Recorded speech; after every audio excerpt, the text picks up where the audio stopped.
So I will start recording, and here we are recording. So thank you guys for joining us tonight. This is, I don't know, parent info session number 72. I'm not really sure what we're on, but we made it through the first day of school. For the most part, everyone was able to log in, get into Schoology, get into their accounts. We had a few troubleshooting, but I think that we are ready for full instruction tomorrow, and hopefully you saw in your email tonight or earlier this afternoon, I sent out some further instructions for tomorrow. Just we're really taking it one day at a time. I promise we do have a plan past tomorrow, but we're really just trying to give you guys one piece at a time because I don't know about you all, but we've been pretty overwhelmed, and I'm thinking probably other people are as well. So today, our plan is pretty simple, but before I go over our plan for today, our meeting norms, we're here to support and learn from one another as a community. So if you have something really helpful, please share with us. Like, I'm going to be talking about Schoology tonight. Some of you have used Schoology way more than I have as a parent. My child does not have Schoology yet. He's only 4. So if you have great feedback, we would love to hear what you think about how this works, or tips for the community. Be mindful of talk time. That really hasn't been a problem. I've been trying to get people to talk more, but you really can talk. We're here to talk as a community. And when you're not speaking, please mute yourself. And so I think we all kind of figured that one out. So good job. And yeah, today is August 12th. We are meeting to talk about Schoology and bell schedules. And what I will say is my plan for you guys to know is that tonight we're talking Schoology because that seemed like the most present topic. Next Wednesday will be back to school night. And then following that, we'll do every Wednesday until we run out of important things to talk about or until people are feeling really comfortable with this distance learning thing. We're really here to support you all through supporting the kids because it's a brave new world. Mrs. Sanchez, who is our 7th and 8th grade technology teacher, is here with us. She's going to be my kind of co-host and mind the chat and help me out with logistics. And then, so what I'm going to do right now is I'm actually going to switch what I'm sharing for a moment, and I'm going to share the slide deck that's in the chat that Ms. Sanchez just put in the chat. And I see that some of you are already on it. Good job. You clicked your links. Good job. And so this is something that came up over the summer. Some folks asked, like, can you put together a guide for all the things that we need to know? And so I have tried to do that. It's definitely not done. I probably added 10 videos tonight. So there's more to add, and some of it I need to wait to add till we have actual grades in Schoology because you won't be able to see any of that now. So I just want to give you guys a moment to look through it. I'm going to point out some things that I'm proud of and that I hope will help you. So first of all, I made it very peaceful looking. That was not an accident. I was thinking, what would I want to see when I'm frustrated with my child and their teachers at 10 o'clock at night? So this was what I came up with for that. And then let me let somebody in and then I will go on. And then if you go to the second slide, it has like a navigation menu. So I tried to think about what are the questions you are most likely to need to answer and go, oh my goodness, I used to know how to do this and I forgot, or it should be so easy, but I can't figure it out. And these were the questions that I came up with. And so if you say, okay, I'm trying to create my Schoology account, I don't know how to do it, you just click create a Schoology parent account, and then you get to that slide that has the simplest possible directions I could give you. It has a video explaining how to do it step by step, and it has the link that will take you to where you need to go, in this case to Schoology. And so I went through that and really tried to make this super simple, have a lot of resources so that you feel like you're never going to be stuck at 10 o'clock at night not knowing how to log on to Schoology. So my first question is that helpful? Is that what people feel like? Is that something people feel like they will need and use? Are you seeing things in there that you're already going, I wish you had added? Thoughts, and you can either unmute yourself and say something, or you can put a comment in the chat. Or you can just explore for a minute.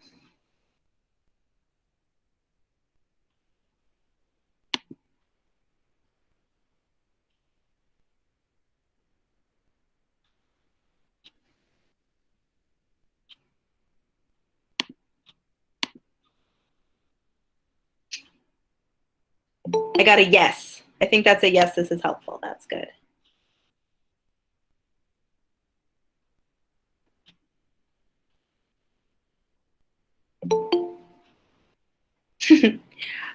So the question was, how do I edit my account once you put your child's name in or your name in?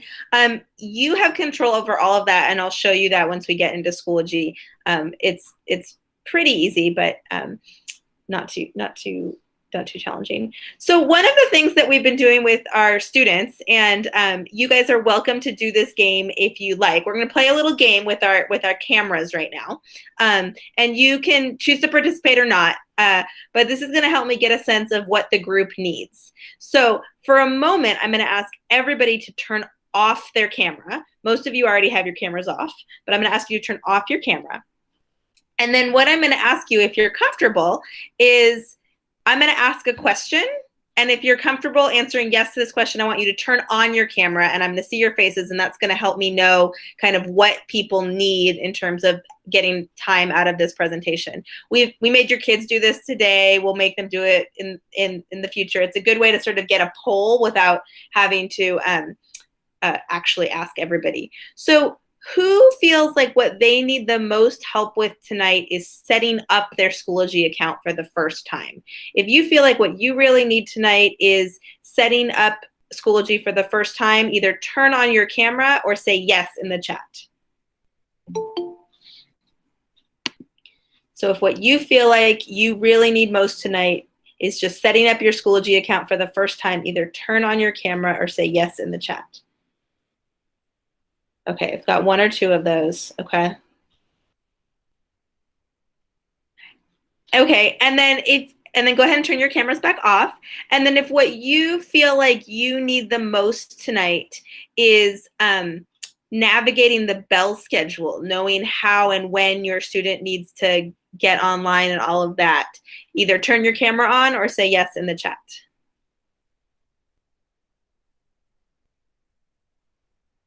Okay, lots of yeses on that. Okay, so I think we'll start with that. And that would probably be like everyone can probably benefit from that because that's new to everybody. And then we'll move to Schoology. And then if you don't need the Schoology because you've been doing that for a while, you can go have dinner. So what I'm going to do, first I'm going to go back to my Leading Edge family guide. And I'm going to look at my list of questions, and I'm going to see if what I need is there. And hey, look, question number 8 is, how do I navigate the Monday, Tuesday, Thursday, and Friday bell schedule? And how do I navigate the Wednesday bell schedule? And so I'm going to click to those slides. And just like everything else, it tells me where can I find the bell schedule. It has a little video, and it gives me some pointers. You guys are here in person. You get the real deal. So I'm going to show you this image. Has everybody seen this piece of paper? Did it come home to your house? Wow, I just made it really big. Did it come home to your house this week? Yay, good. You can also print more copies, or you can come into the office and get more copies. We very intentionally made it big and colorful because my recommendation is that this piece of paper is up big in front of wherever your kid is working. Just post it on the wall, post it on the desk, wherever they're going to be. This is their guide to what they're supposed to be doing. Because our goal with this document was to lay out the bell schedule for you and tell you kind of everything that happens at different parts of the day. And so if you look along the right side there, I feel like I'm turned around because I'm in presentation mode, but if you look along the right side there, it's actually color-coded with gray. Okay, I do what it says in the gray. Green, okay, I do what it says in the green. And that is by design. Now I'm going to ask you guys to ignore Wednesday for a moment. Wednesdays are confusing. Wednesdays are a little weird, so just ignore them for a minute. We don't have a Wednesday until next week, so we can just wait on Wednesday for a moment and get to that in a minute. Remember, one day at a time.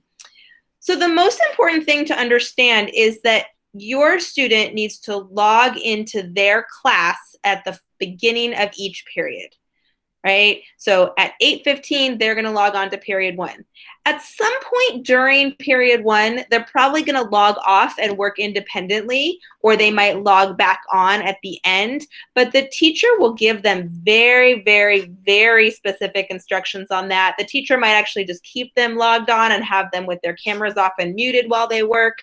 The teacher might have them in small groups. The teacher might have them not logged in at all and working independently, but they're always going to log on at the start of the period. Start of period 1, the start of period 2, the start of period 3, etc. I think the thing that's important to know here is that these times never change. So if one of the things that you feel like might benefit your child is to set some alarms in their phone or device, not a bad idea at all. Not a bad idea at all. You'll also notice that there are things like break and lunch built in, and that is just like we would have in a normal school day. Our goal is that we can transition from this as a distance learning schedule to an in-person learning schedule very seamlessly, should we ever get to see each other in person ever again, which I'm sure we will soon enough. The things that might be a little weird on here where it says homeroom and learning lab. Homeroom is their homeroom class. They were not there today, but they'll be there this week. That's we used to call this production. It's like advisory. And so they will log into homeroom at 8:15. And then their homeroom teacher is going to give them direction about where to go for learning lab. Learning lab is going to be like our personalized learning time, individualized learning time. And so it's going to change a little bit week to week what they're doing. But as long as they've logged into homeroom that morning, that teacher will get them to the next place. So don't worry too much about where they're supposed to be. And then at the bottom of this, you can see there's also office hours every afternoon. And different teachers have office hours different days, but students can log in to meet with those teachers at that time. So with just a sort of broad overview, does that make sense to some folks? Is that a good start? So you can find a copy of this in that slide deck that I just shared with you. I think it's on slide 8. It's also on the Leading Edge website. If you go to Bell Schedules, it's there too. And maybe Ms. Sanchez, could you find the Leading Edge website link and pop that into the chat?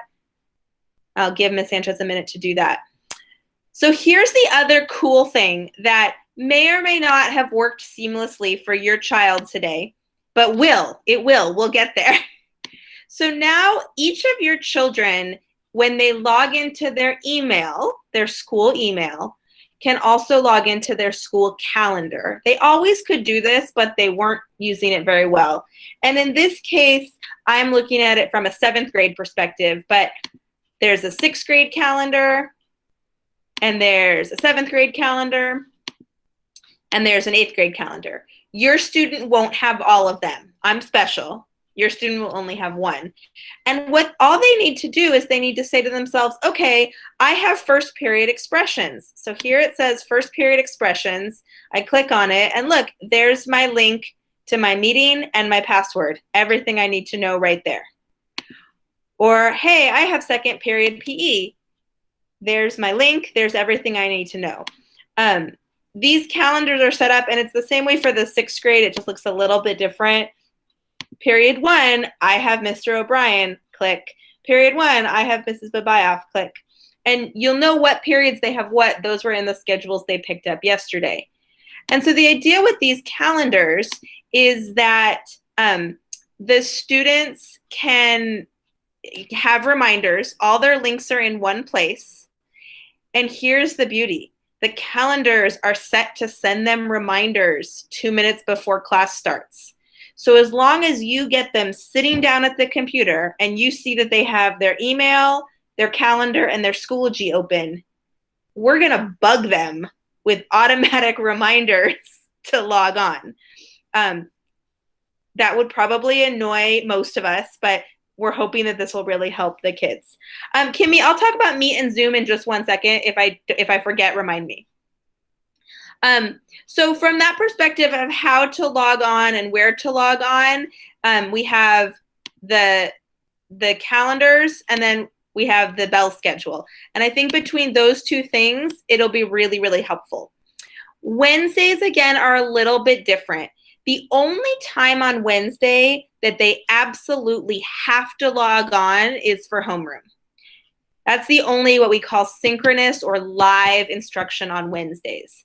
But what we've done, and I really encourage you to watch the video that I shared in that slide deck, is we've tried to structure Wednesday to make it feel like they have to do stuff at a certain time.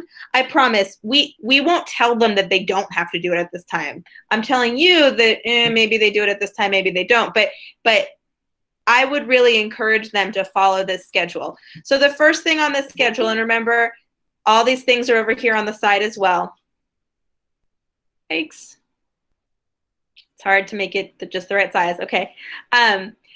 Start with self-care. This is their PE assignment for the day. Every student has PE, and it gives them it'll give them some choices of what to do with themselves to set themselves up for success that day. So there might be some choices that you're super comfortable with. There might be some choices that you're not, and you can tell them not to do that, like go for a walk. Maybe that's appropriate for your age child. Maybe that's not. But it's things like exercise, help your family around the house. There's some mindfulness. There's some just basic things to help them kind of get set up for the day. And that's their PE assignment that they then have to log for PE. The next part of Wednesday is what I'm calling Start Strong or Start Smart. And this is an assignment that they'll find in their homeroom class. And again, you can see that over here on the side. And it's a Google form that walks them through looking at Schoology and saying, okay, for this class, I need to do this. For this class, I need to do this. And it really helps them organize their day. And, you know, it's something that you could actually do with them the night before if you wanted to sort of make sure they were really structured for the day. And then it emails them their responses, which effectively gives them a to-do list of what to do. The other part of that Start Strong routine is that it asks them, do you think there's anyone you need help from? Why don't, and it lets them like click, I think I need help from this teacher. I think I need help from this teacher. And then the teachers will see that and they might encourage them, say, hey, come see me in office hours and we'll help you out. Like I said, homeroom is the only required time. Ms. G's community time is going to be silly time with me. I have no idea yet how we're going to be silly, but we're going to be silly and we're going to have fun and we're going to just, I don't know. I'm going to let them dare me to do things and we'll see how it goes. I really just want kids to have a place where they can feel like they can connect in a kind of silly way. And then homeroom is synchronous. They have to be there. They have a chance to ask teachers questions before lunch. And then after lunch, it's all independent work time. These times are approximate for how much time they should spend on each assignment. And our instructional aides will be available to help them. We're not exactly sure the logistics of that yet, but we're working on it. So that's Wednesdays. So a little bit different, but still some pretty solid learning. Okay, so questions that I see. Will Google Meet be the platform for the year? No Zoom. Actually, Zoom will be the platform for the year. But if you were in our meeting last night, I mentioned that Zoom clearly is making enough money right now, and they can't seem to be bothered to respond to our requests for accounts. And so we're trying to get Zoom set up as quickly as possible, but it'll probably take a week or two before all the teachers have professional accounts. So we're still using Meet for some things right now, but we will transition to Zoom soon. So the question about, are they expected to be dressed for school every day? So when they are in class, in these virtual classes, we do expect them, to look like they're in school. Like there's a dress code section in our student handbook, but they should be wearing appropriate clothes. I mean, I'm going to call it like it is. They should be wearing pants, and they should have all body parts covered that need to be covered. I don't care if they're wearing shoes. I can't see their feet, but you know, the rules in your house are the rules in your house. But certainly they should look like they are dressed for school and not in their PJs, really. We want to try to make it feel like school. Comfy clothes are fine, but, you know, like look like school. The self-care and start strong routines, yes, those will be in different classes. So the self-care will be in their PE class, and the start strong will be in their homeroom class, and there'll be assignments, and they'll be there every week. And we're going to go over this with the kids on Tuesday before our first real Wednesday. So it's okay if they have no idea what we're talking about right now, because we'll get there on Tuesday. Will students need to show their face during every meeting? At least once. So basically, because we have to account for attendance, we do need to see them at least once during the meeting. So what we're asking is cameras on for the first 10 minutes of the meeting so that we can verify that it's them and they're doing what they need to do. Otherwise, they're welcome to keep their cameras off unless the activity requires them to have it on. And so one of the things that we really want you as a household to think about and give us feedback on if we need to change this is, like, is that a problem for your household? Like, are there things in your house that you don't want us seeing? That sounds really bad. I don't mean it to sound bad, but, like, you know, everybody has their different customs and different rules about what's allowed to be seen publicly and what's allowed not to be seen publicly. And so if this presents a problem, please let me know. But we think that students are a little more accountable when we can see their face, but we don't want to make them have to watch their face all day long, because that's tough. That's tough. What other questions do we have about this schedule or this calendar? That's if you want to see all the classes.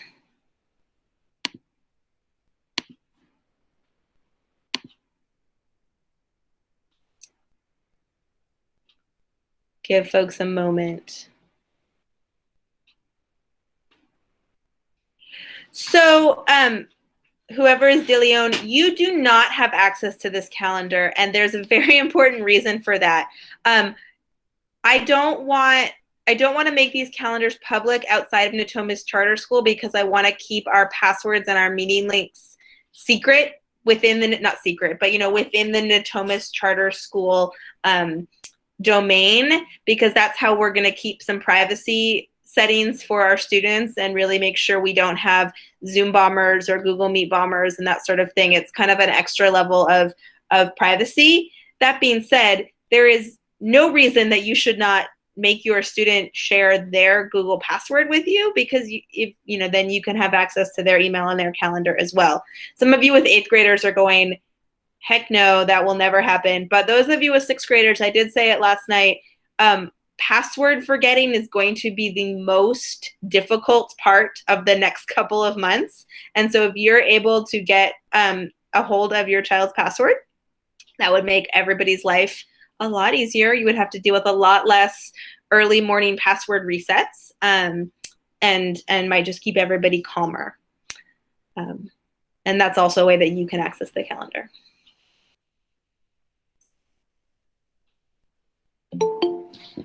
All right, any other questions about calendar or Google Calendar or Bell Schedule? And again, everything I just said is on slides number 8 and 9 of that family guide, and these little YouTube videos are available as well. Okay, so I'm gonna pause for a minute, and I'm gonna answer a couple questions and then a couple of things. So let's see. There were a few questions. I make my kids sign into my computer, so like, yep, very wise, Mr. Brickman. Can kids limit how much time they spend on their Chromebook student accounts? Meyer, I don't know if I know what you mean. Like, can you put parental limits on the Chromebooks? Is that the question? And I'm not so, you do not need to put any sort of parental parental controls on the Chromebooks, because we have pretty strict content filters. And we also, if you guys notice, your students have to log into something now called Clever. And part of what that does is it allows us on our end to see, well, it's a different program, but we have a new program that allows us to see any inappropriate content in real time. So if a student is making a search or a chat or an email about some inappropriate content, like this summer we had a few folks who were Googling self-harm issues, and we get a real-time alert, and that way we can contact you and we can contact appropriate authorities right away if we have a concern about health or safety that comes through that way. In terms of screen time, I'm going to tell us all, and the American Association of Pediatrics made us all feel really bad about this a few months ago, and they've redacted now everything they said about screen time. From 8:15 to 2:45, your kid is going to be, connected to the computer. We're going to try to have breaks. We're going to try to take them off of that, but it's just a reality. I definitely am perfectly okay with at 2:45 you taking that Chromebook away from them or you expecting them to turn that off. Mr. Berkman said Google Family Link is a great way to limit Google screen time. I don't know about that, Christopher. If you want to share that with us, we would love to hear about it. Yes, 8:15 tomorrow. Clever wasn't working yesterday. Okay. It may be working today. If the problem persists past this week, let us know. There's a lot of tech troubleshooting going on right now. And then yes, once we switch to Zoom, the meet invites will be updated to I didn't say that right. Once we switch to Zoom, the calendar will have those links instead. Chanchala asks, it's okay, we're all a little confused. Are they going to be live in class all of these scheduled periods? So I'm going to go back to that tab for a second. And this is where I'm going to say something that you very rarely hear an administrator say. This is the plan right now. We are charting unknown territory, and we will be asking for your feedback a lot. So if this plan doesn't work in 2 weeks, we might have a different plan. But the plan for right now is that they will log on at the start of every period. So every period they log on at the start of the period. And then depending on what the content for that class is, they might stay logged on for longer or shorter. They will rarely be in like a live interactive session for the whole period. In fact, I don't think that will happen almost at all. But what will happen probably pretty frequently, and maybe Ms. Sanchez, if you want to jump in, feel free, is the teacher might start with, so I was talking to our 7th grade teacher about her math lessons. And her plan is that she would start at the start of the period with a math lesson where it was more like this format, some direct instruction. Then she would have the kids go into breakout rooms. Breakout rooms are small groups of like 5 or 6 kids where they can talk, but the teacher can still monitor them, and have them work out some practice problems. And then she's going to have them log off and do some independent practice while she stays in the meet. So if they have questions, they can log back in and ask her them. And then the last 5 minutes of class, she might send them a reminder and say, log back in to, wrap up the period. So we're trying to make it feel a lot like what a normal period would look like without it being like a constant interactive listen to me talk experience. So a lot of times the meet might be on, but they're just kind of over here doing their work separately. Shanshala, does that answer your question?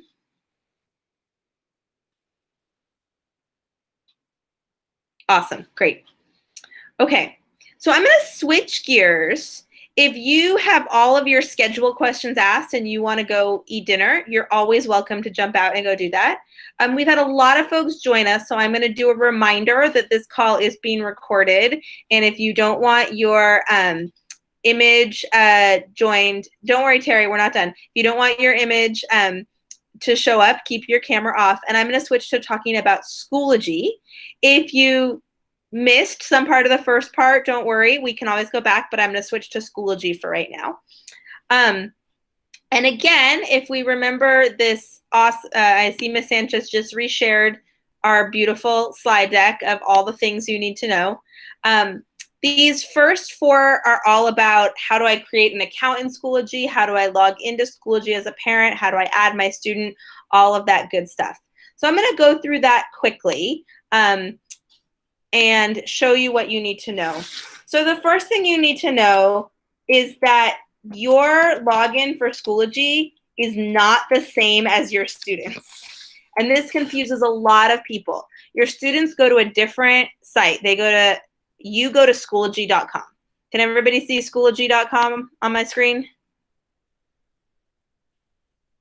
Awesome. I got at least one yes, so I'm going to go with that.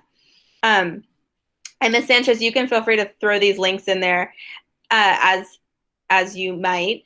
So if you have never created a Schoology account before, you're going to go to sign up. And you're not an instructor, you're not a student. In fact, your student will never go here either. You are a parent. And the first thing it's going to ask you for is an access code. That's that crazy 12-digit code that either you got by email from Ms. Schmidt yesterday, you got a paper copy that came home with schedule pickup for some of you, or you have no idea and you're going to email me tomorrow and say, can you please resend me my Schoology code? And that's fine. Just don't email me right now because I can't do 2 things at once. And you're going to put that Schoology code in. So I'm going to put a student's code in. Don't use that same code. That's not your student. And then the nice thing about Schoology is that you're creating your account. I'm not giving it to you. So you go ahead and create an account like you would for any website. Name, email address, password, and then you'll click register. I'm not going to do it. I've already registered for this particular student. I don't want to confuse the thing. But the nice thing about this is you can do as many parent accounts tied to this student as you like. So one of the things I mentioned the other night is if you co-parent with somebody who's not in your household, you can both create your own separate accounts, no big deal. If you have a tutor that works with your kid and you want to give them access to Schoology, no problem. Just have them create an account with your students' same code. If you want auntie who is going to be, at home with kids, whoever you want to have an account that you're in control of that, they can create one. Assuming you already have an account, like many of you on this call do, you're not going to go to sign up. You're going to go to log in. And I click log in. Oh, and it remembers me. It doesn't remember me. So I'm going to log in with that username and password that I just created. And if you notice, I'm actually going to go back for a second. And if you notice, there's a forgot your password link here. If you forget your password, the beautiful thing is you can reset it. You don't have to contact me. You just reset, go to forgot your password. And now I'm here. And my student, who this is not actually my student, she's just a really awesome 8th grader who said I could use her account. I'll show you some things in Schoology. Before I do that, though, some of you are like, wait, I already have an account and I already have a child, but now I have a new child. You're just going to go over here to this little down arrow guy and click Add Child. It'll do the same thing. It'll ask you for a code. Click Use Code, and it'll add that next child, and you'll be able to toggle back and forth between your multiple children over here on this little side menu. While I'm over here on the side menu, I'm also going to show you the settings button. And in the settings button, there's my favorite notifications that sets up Schoology to send you a weekly or daily email with all of your kids' Schoology stuff. Amanda, I'm going to pause you for a minute. We haven't been able to see those last few steps on your screen. It's still on because I'm in the wrong tab. Okay, let me back up. Thank you. Okay, I'm going to log in. And I'm going to share this tab now. Okay, now can you see this? Yes. Thank you. It's late. So what I was showing folks is if you need to add a student, I go over here to my little arrow and I click Add Child. And I put in their code. So those of you with multiple children, that's how you do that. And if I want Schoology to send me a weekly or daily email with my students' information, I go over here to settings and I go to notifications, and it will let me turn on or off an email summary. So if I want an email summary or I don't want an email summary, I can get that email summary daily or weekly. I'm going to strongly encourage you guys to start with weekly, because you're going to get buried in daily. And teachers are not updating Schoology like every minute because they're teaching your kids. And so daily can be a lot of information. Similarly, if you want, it can send you an email anytime there's an assignment that has passed that your student has not submitted. Again, that can be a little tricky because sometimes they've submitted it other ways, but that could be a useful feature. Again, I would recommend starting with that off, and if we start to have a missing work problem, then turning it on. And then you click Save Changes, and it will weekly send you an email about what's going on in your students' classes. Ms. Sanchez, anything else you would want to add about that? Well, actually, no, because I'm learning right now too, as I have a new, my daughter's a 4th grader, so now I get a parent account, and I was logging in for the first time with you. Yeah, so it looks like there were some questions. Yes, you don't need a new account if you already have a student. The child can be in any Natomas Charter School Academy, and you can still add them. It doesn't have to be Leading Edge. If they go to a different school that also uses Schoology, I don't know. I don't know if it'll work the same way. If somebody finds out, let us know. But I don't actually know. You might have heard that Schoology was recently, well, Schoology is owned by PowerSchool, and that PowerSchool and Schoology were recently, I don't know what the word is. The whole state of Texas has recently contracted with Schoology to do all their learning management for the entire state of Texas. So I think we will expect Schoology to be growing considerably in the next couple of months. Schoology is a local company, so that's exciting. Carissa wanted to know, how do you change your information? That's over here, Carissa, where it says, here I go to my profile, not my student. And this little arrow again to settings. And then that's where you can put in your preferred first name, preferred name, that sort of thing. And then click Save Changes. Okay. I want to show you guys 1 or 2 more things, but Ms. Santos, please share if there's anything that comes up in the comments. So can I share just one thing that was way up when you were talking about schedules? Mm-hmm. You get to it, a parent has said that when they're in their parent account, when they go to look at the assignments, it says private or locked. Mm-hmm. So when you're in Schoology and go to look at the assignments, right? That's the question? Yes. Okay.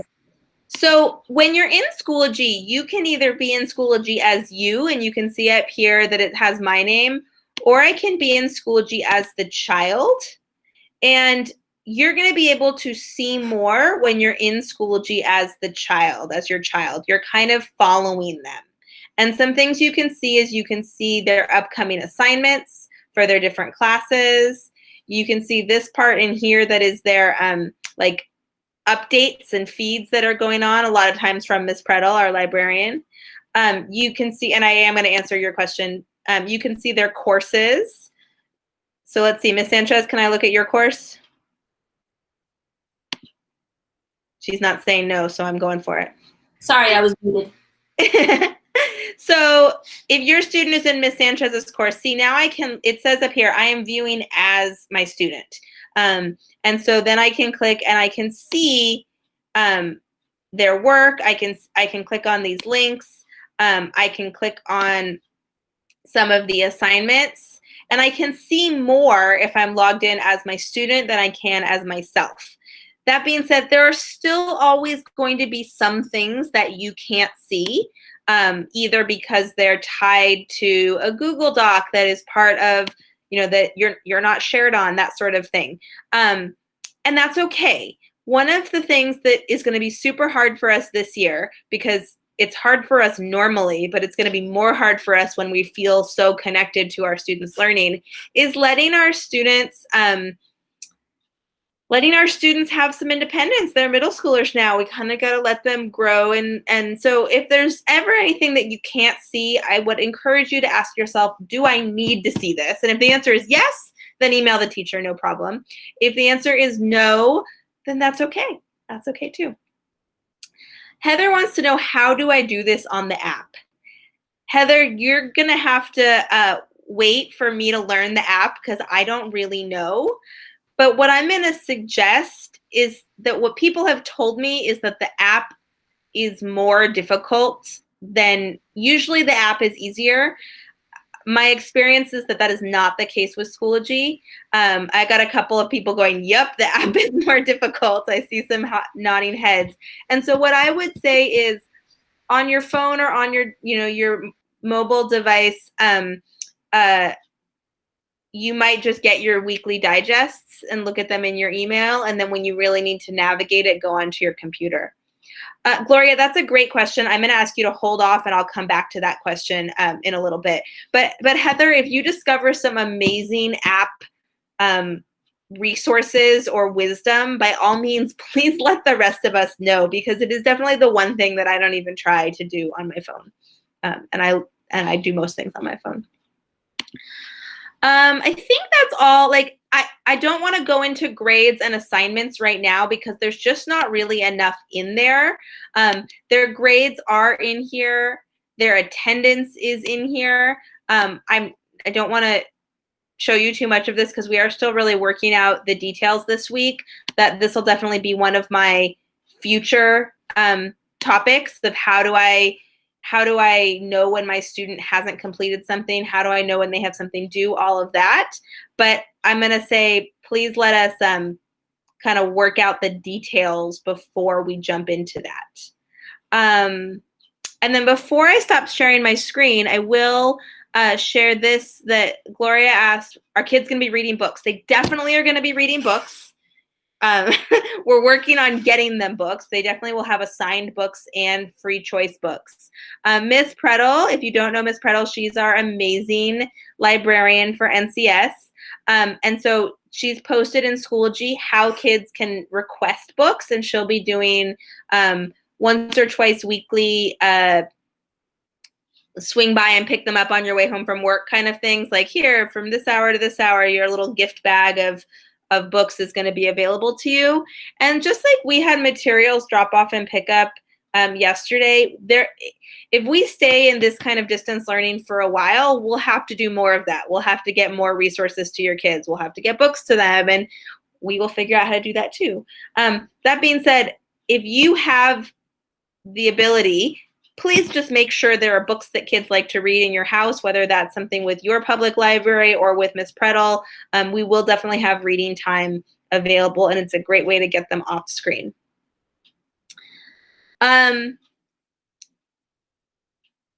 Yes, so the great question is, how much time should we wait to ask a teacher about a grade, et cetera? At least 24 hours. What I'm going to ask for this week and next week, give us until the end of the week. So if you can give us till Friday of any given week, that would be super, super helpful. We're really just trying to work out all the little kinks of the system right now. It's all brand new to us. And once we get a little bit more clear on what that looks like, we'll send you some updated, like, this is how long you should wait before expecting us to have things updated. So right now, give us till Friday of the week, and then we'll go from there. How do we tell the difference between a schedule and an assignment? That's a great way. So, all right, here's where I have what I think the answer is. Ms. Sanchez might add her thoughts. But so one of the things that, like, you see is that it says the word synchronous or asynchronous. So synchronous means it's a meeting, it's an actual live thing that they need to attend. Asynchronous means there's an assignment to be completed there. They're both going to show up. The one is going to impact actual grades and one is not going to impact actual grades. What I will, as we get better at navigating the system, we'll try to get it more clear so that if your student is absent, they know what they have to make up and what they don't have to make up. But we're going to have to get some practice in navigating this. The other piece of that is our goal. And this is a goal for this year. And we'll see how it goes. We would really like your students to be able to complete all of their coursework within the time of the bell schedule. So minimal, if any, outside of the 8:15 to 2:45 homework. We've all noticed our kids are getting a lot of computer time and a lot of screen time right now. And so after 2:45 or after 3:30, if they stay for office hours, I kind of want them to let go. And, at the most, I want them reading a book, right? And so we're going to try to have the assignments fit within the bell schedule time periods so that we can really manage it as best we can. That might be a pipe dream. I might be imagining the ability of us to do that, but we have a pretty amazing team at Leading Edge. So what we set out to do, we usually accomplish. We'll see how it goes. I just got an email about tutors. I need time to digest it, but I will send it out once I have more information on that. All right. I'm going to stop sharing my screen and just let you all see my face. What other questions do we have as a community? Do we feel like, the thing that I always ask the kids, do we feel like we have enough for tomorrow?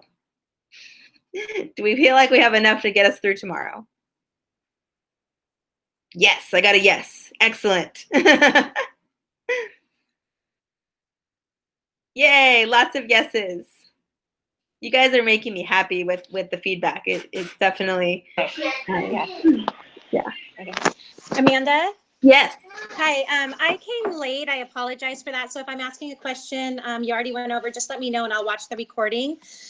We had some technical issues today getting on. And so is there a number or an email that we're supposed to use if we are having issues with the Chromebooks that were issued by the school? Yes. I'm going to put it in the chat. Oh, but I have to remember it. It's an email. And so here's what I'm going to give you guys a few options here. Okay, that's what it is. So the email that you would email if you're having issues with the Chromebook is techsupport@natomascharter.org. And they will then get back to you as quickly as they can. A lot of times the main issue is passwords were reset and something like that. So here's your other trick. Your other trick is to call me. And that's our main office number. And you can also try my extension. If I am in the office and can answer the phone, I'm a pretty good troubleshooter. And they're giving me more power to fix things than I usually have. And so if I'm in the office and can answer the phone, I can sometimes fix things right away. If I can't answer the phone, that first part of the phone number will usually get you to any of the amazing ladies in our office, and they can do a fair bit of troubleshooting as well. Yeah, so I would say let's start with that. My hope is that a couple of things, that a lot of our issues were just getting logged on for the first time, or they were, oh, that Chromebook needs some love, and in 2 weeks when we get the new set of Chromebooks in, we can trade out some of the switchy Chromebooks for some others. And then number 3, Miss Sanchez doesn't know this, but I'm going to have Miss Sanchez go over with the kids some of the most basic troubleshooting things. So there are some, with the Chromebooks, just like kind of clearing out all the extensions and clearing the browser can do a lot to alleviate the situation. Okay, so if we had a specific issue related to the microphone, is that something I should do tech support? Yep. Okay, because we might need a new one. Yeah, and what Okay. and so I'll say this to everybody. I think I've put it in emails. So we ordered 1,000 Chromebooks. We've gotten about 200 of them. We expect to get the other 800 like any day now. And so as soon as we have them, our goal is for every student to have a device and have a functional device and be able to fix them if we can't. We might be band-aiding for a week or two until we get all those devices ready, because surprise, surprise, I think the whole world ordered thousands of Chromebooks. So, All right, thank you. no problem. Terry asked, what do we need to do if our child is going to be absent for a part of a class? I would say for right now, just contact the teacher and then also CC Roseanne the way you always would have in the past. Here's her email address, and this is also on lots of other resources. And the teacher will work it out. We'll figure it out. So in a moment, I'm gonna stop recording unless there's any other questions that we wanna make sure we capture on the recording. And then if people are done, you can, like I always say, go have dinner. Or maybe somebody's made you dinner and that would be awesome. That's not the case in my life right now. I'm still at work. And if you have specific questions that you want to ask with the recording off, you can do those offline. So I'm going to go ahead and stop recording now.